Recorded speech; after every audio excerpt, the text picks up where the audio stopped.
Special Agent Dana Catherine Scully is one of the baddest bitches in history. So naturally, this vlog is going to be dedicated to Scully's most badass moments. There's not really a ranking here, we're just gonna go in chronological order. Our first badass moment takes place very early on in the series, episode 2 in fact. So for context to this moment, Mulder has ditched Scully in order to sneak onto a secret government airbase. Who's surprised? The amount of foreshadowing in that sentence alone for what is to come. Anyway, Mulder's off at this airbase, he's been captured because of course he has, and Scully is back at their motel trying to make a phone call back to DC. She can't get through, all of the lines are down, so she goes to the lobby, tries to use their phone, it doesn't work, and when she's going back to her room, she sees this like reporter dude coming out of her motel room.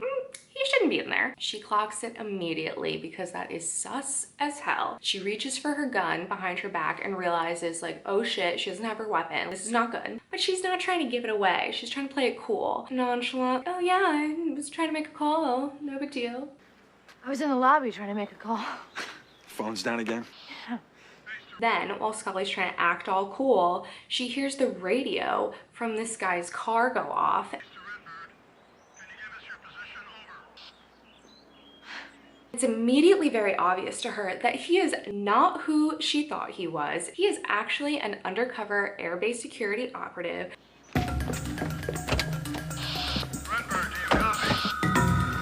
Honestly, one of my favorite shots in all of the X-Files. Run. Scully running to that car. I mean, what? Fuck this shit, I'm out. Fuck this shit, I'm out. No thanks. Brilliant. I didn't know we were watching a comedy. Anyway, she gets in the car, she locks the doors because my baby is smart, and then she finds his gun and his badge, realizes like, yep, she was right, this guy is no good. He tries to break the window and starts like struggling with her. She gets him in the eye, goes around the car, and then holds a gun to his face. Get in the car!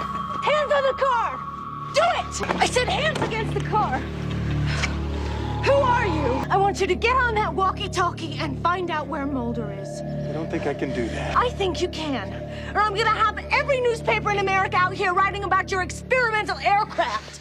Scully straight up takes a man hostage at age 12. She is 12 years old. She's not really, but she looks like it. She holds this man at gunpoint as he drives her to the base, and she is like, we are exchanging you for Mulder. The entire time, she is in so much control. She keeps that gun trained on all those men, and like Mulder just stumbles over to the car and she's like, don't worry.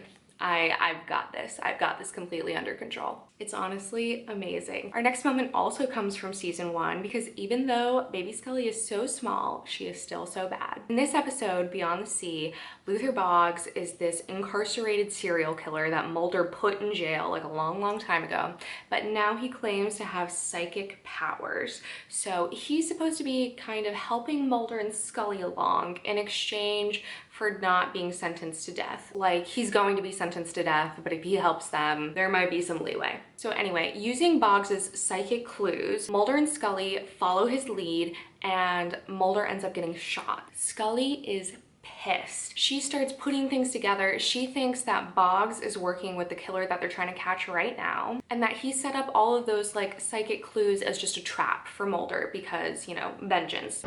You set us up. You're in on this with Lucas Henry. This was a trap for Mulder because he helped put you away. Well, I came here to tell you that if he dies because of what you've done, 4 days from now, nobody will stop me from being the one that'll throw the switch and gas you out of this life for good, you son of a bitch! This speech is so iconic. Her tiny rage is everything. The swearing, just everything. She's going to end him personally.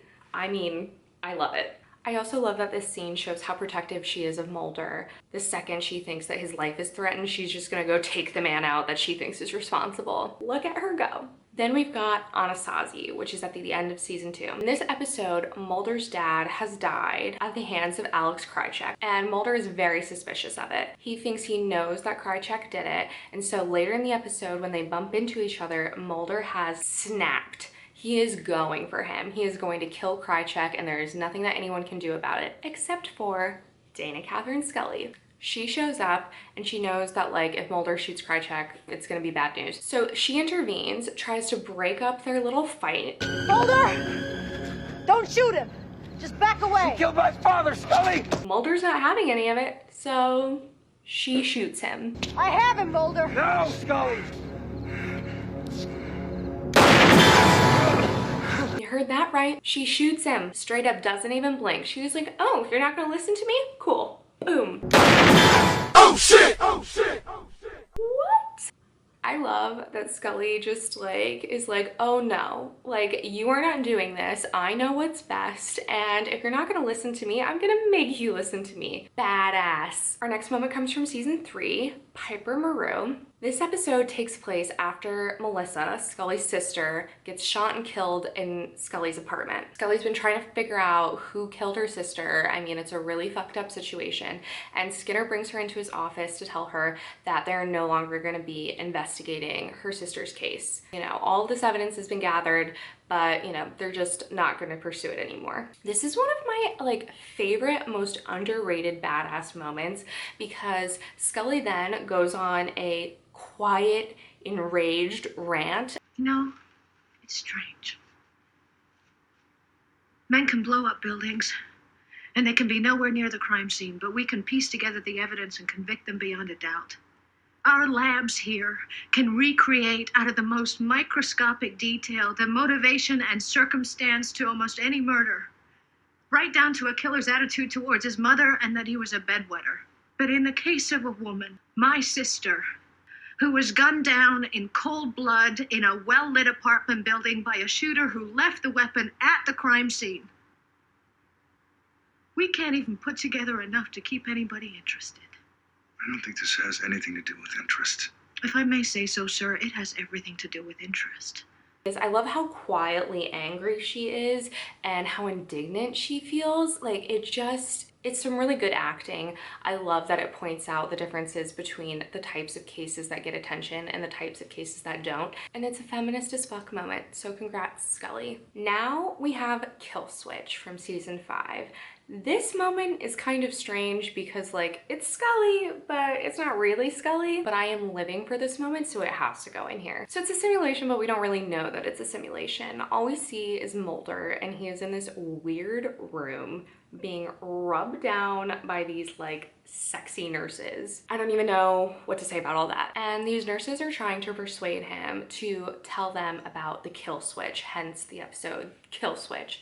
Mulder's like, I don't really know what you're talking about. They're like, oh my God, yes you do. And if you don't tell us about it, we're gonna chop your legs off. Then she pulls down the sheet and we see that Mulder has no arms, and he starts screaming, I start screaming, everybody's screaming. But then Simulation Scully busts through the door and she starts taking these women out.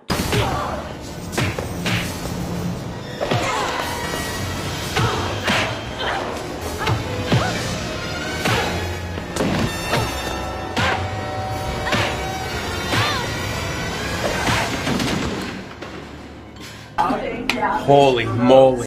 I would like to know how much of this stunt work Gillian actually did, because there is a lot of twirling and kicking and jumping, and it is amazing. And at the end of the sequence, like Mulder kicks her and you see everything go all fuzzy and you realize that like none of it's real. But either way, the fact that we got to see it with our own physical eyes, I mean, I know that Dana Catherine Scully can harness that much power. So yes, absolutely, I'm here for it. Then we have the movie Fight the Future. At the beginning of this movie, Mulder is locked in this room with a vending machine and a bomb is attached to it. He knows that this bomb is gonna go off, and when Scully realizes that he's trapped in there and that this bomb is gonna go off in the entire building and blow up Mulder, she wastes zero time taking action. She starts going down the hallway, she starts telling people what to do. I need this building evacuated and cleared out in 10 minutes. I want you to call the fire department and have them block off the city center in a 1-mile radius around the building. Don't think, just pick up that phone and make it happen. But Put Scully in charge. Put Scully in charge of everything. You heard her. Don't just stand there. Everyone listen to this tiny woman. Our next moment is from Triangle. This is another moment where it's like Scully, but it's not really Scully. This is like alternate universe Scully. Mulder is lost in the Bermuda Triangle. He's like in another dimension or in another time zone. He's on this Nazi ship with this like alternate version of Scully, and they spend the entire episode running around doing cool shit. It's a really awesome episode. But as Mulder is trying to get back to his current reality, he has decided that the way to do that is to jump off the boat and like get in the water. So in saying goodbye to Scully, he says to her, "In case we never meet again," and then he kisses her. In case we never meet again.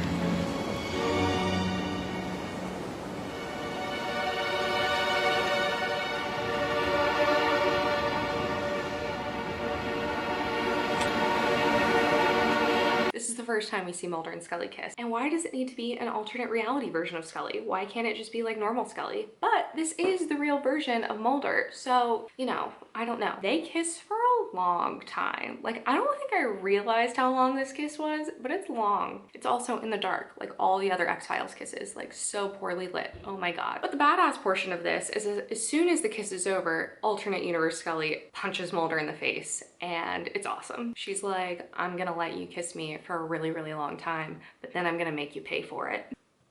I love her. Also, later in the episode, when Mulder tells Scully that he loves her for the first time, and this is the real version of Mulder and the real version of Scully, Scully just totally blows him off. Hey, Scully. Yes.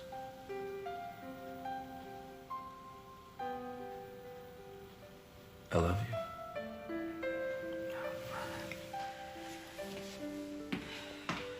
I don't know if that's badass or just sad, but it has to go in here. Our next moment is from Dreamland Part 2. Mulder and this man have been body switched. I don't know why Mulder's always body switching with somebody else or being impersonated by somebody else. And I don't know why in these moments it always turns into this other version of Mulder trying to seduce Scully, but here we are. Unbeknownst to fake Mulder, who in the episode is portrayed by the other actor that he's body switched, but we're supposed to like know and assume that this is, you know, physically supposed to actually look like Mulder. Fake Mulder has invited Scully over to his apartment. Scully suspects that this is not Mulder. She like knows that the body swap thing has happened and she is ready to take him down. So he leads her to his bedroom, where we now see that fake Mulder has purchased a waterbed. And he and Scully lay down on the waterbed, and when they are laying down, you see that there is a mirror above the bed where we see, you know, Mulder, and they're just like laying on the bed, and it is real weird. Oh. Mulder. Maybe I like to read the New York Times backwards. Do you hate it? No, I don't hate it. Scully takes out her handcuffs, and that's a whole moment in and of itself. You know what would really be fun? What? You first.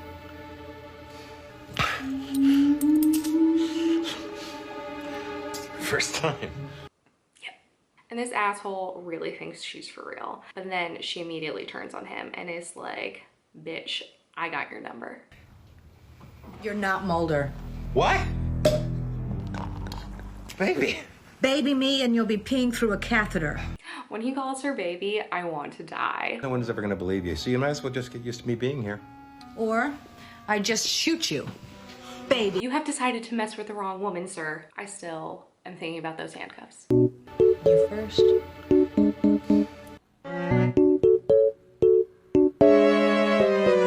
Now we're gonna go to the second X-Files movie, I Want to Believe. At the end of the movie, Mulder has been a total idiot and he's gotten caught by the bad guys. They like really got him, and there is an axe near his head that is probably aimed towards his neck. Like, it's a really scary moment. Like, I don't want to watch Mulder get got like that. Hell no. But what's great is he has a badass wife girlfriend who shows up and completely decks the man behind him with like, I don't even know what she hits him with. Like, part of me likes to envision that it's a frying pan, but it's not. It's definitely not. Anyway, Scully decks him with something, and it's great and it's badass, and then she scrubs in and decides to like do surgery and save everybody. Like, I'm sorry. She's the perfect human. She can do anything. And our final moment comes from season 11. This is arguably one of Scully's most badass moments, most memorable moments from season 11. It's so short-lived, it should have been longer, but alas, it is worth going in here. Mulder and Scully are just quietly sitting at home, chilling, not doing much of anything, and then all of a sudden these men bust up into their home, into the unremarkable house, and start destroying it and knocking shit over and chasing them with guns. And Scully does this really badass slide under a table. I mean, that's really kind of all that happens, but I mean, it's worth watching multiple times. Probably the best thing that happened in season 11. And those are Scully's most badass moments.